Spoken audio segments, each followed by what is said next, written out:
By now, I'm sure that you've all heard that Lakasira fired 780 workers. 780. And it's all about union or no union. The company claimed that its premises was invaded by the National Union of Food, Beverages and Tobacco Employees, who tried forcing their employees to sign up to be union members. Lakasira claimed that the union harassed their employees, beating up those that didn't sign up. Meanwhile, the union said that was not true, that for 12 years, this company, Lakasira, which is owned by Indians, by the way, it's actually a Spanish drink, but in Nigeria, it's owned by Indians. They are saying that the company has prevented their employees from joining the union for 12 years, and when the employees decided to start their own union, the company fired the chairman of the union and other members. I don't know who's telling the truth, okay? The case is now in court, but I can't process the fact that they fired 780 people in one day. I cannot process that in my mind. Something ain't right. 780 people just lost their livelihood in one day. Their source of income is gone. You bet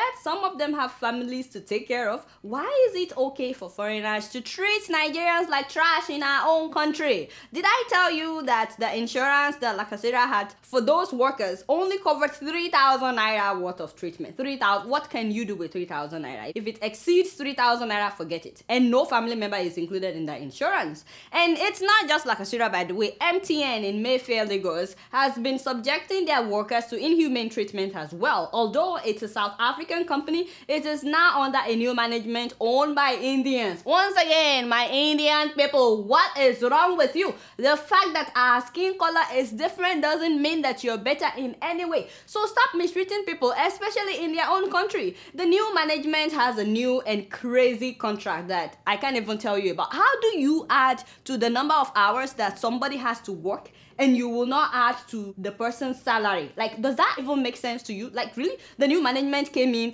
and they cancelled all leave, so you can no longer go on leave.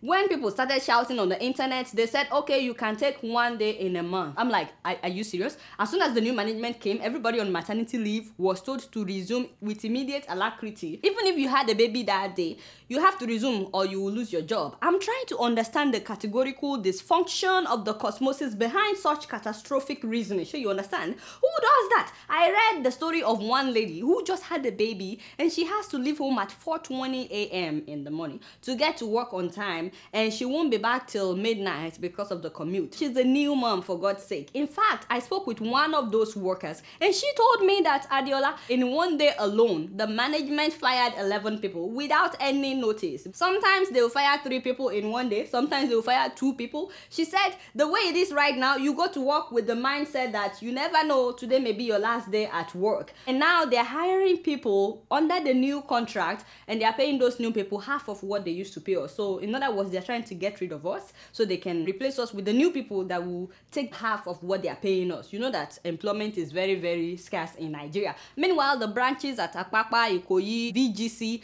they still run the normal shifts. And on top of all of this, they cancel their health insurance, HMO. So you work, no leave. And if you get, there's 1 day of leave in a month. And if you get sick, no insurance. What is the definition of slavery again? Exactly, yeah, that one. That's the definition of slavery. If not that I have some Indian friends, because of that I know that not all of them are racist, I will be really pissed off by now. What is wrong with you? Indians in Nigeria, get it together, making me upset. And then I heard that those that were fired because they posted the story online or because they commented on the story on Nairaland. Can you believe that? Can you believe? Now the management is monitoring people on Nairaland to see if any of their employees would comment. You are being threatened, you are being mishandled, and you cannot talk about it. That's what they're saying.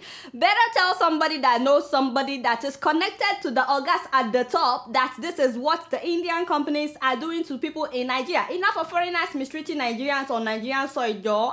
Making me upset. We are not saying that they shouldn't do business or live in Nigeria. They are welcome, but by the time Nigerian government wakes up, it may be too late. Remember the Lebanese employer that beat up his 7-month pregnant employee until she lost the baby last year? Remember that? Did anything ever happen to him till now? Yeah, I don't think so. You see what I'm talking about? If your government is not fighting for you inside your country, how can you expect them to fight for their citizens facing discrimination abroad? But you guys know I don't know much. Keep me updated, my people at MTN, my people at Lakasira. Let me know what is happening. Guess what? I'm just keeping it real.